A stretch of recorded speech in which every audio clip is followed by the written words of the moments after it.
आरएसपीआई info capsule सुनने वाले सभी श्रोताओं को रिंकी का नमस्कार। हाजिर हूं मैं लेकर संपादकीय। आज हमारा शीर्षक है नीट यूजी पर सवाल, पारदर्शिता की कमी का आरोप। नेशनल टेस्टिंग एजेंसी यानी एनटीए संचालित नीट यूजी का रिजल्ट घोषित होते ही पेपर लीक और नंबर देने में गड़बड़ी से जुड़े वे आरोप फिर सामने आ गए जो पहले भी सिर उठा चुके हैं। हालांकि एनटीए ने इन आरोपों और शिकायतों को गलत बताया है, लेकिन सुप्रीम कोर्ट ने ठीक ही कहा कि इन शिकायतों को सिर्फ इसलिए खारिज नहीं किया जा सकता कि परीक्षा एनटीए द्वारा संचालित की गई थी। इससे इनकार नहीं किया जा सकता कि आरोप पहली नज़र में गंभीर लग रहे हैं। मसलन इस बार 67 कैंडिडेट ऐसे रहे जिन्हें 720 में से 720 नंबर मिले हैं, जबकि पिछले 5 वर्षों में फुल मार्क्स पाने वाले टॉपरों की संख्या महज 3 रही है। याचिका दायर करने वालों के मुताबिक अजब संयोग ये भी है कि ये 67 स्टूडेंट खास कोचिंग सेंटर से ही जुड़े हुए हैं। ग्रेस मार्क्स देने के आधार उसके तरीके पर तो सवाल उठाया ही गया है। इसमें पारदर्शिता की कमी को भी मुद्दा बनाया गया है।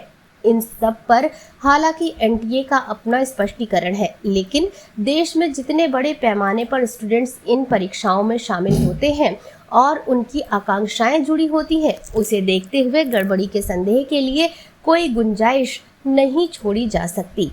इन गड़बड़ियों से अलग नीट यूजी को लेकर एक अन्य स्तर पर भी सवाल उठाए जा रहे हैं। सवाल ये है कि क्या नीट यूजी का कॉन्सेप्ट गरीब और ग्रामीण विरोधी है।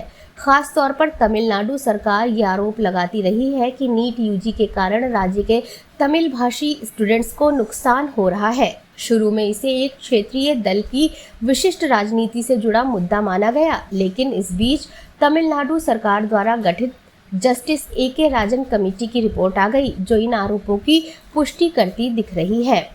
रिपोर्ट के मुताबिक 2017 में नीट यूजी शुरू होने के बाद से तमिलनाडु में मेडिकल कॉलेजों में प्रवेश पाने वाले तमिल मीडियम स्टूडेंट्स की संख्या में पहले के मुकाबले अच्छी खासी गिरावट आई है। इंग्लिश मीडियम स्टूडेंट्स की संख्या इसी अनुपात में बढ़ गई है।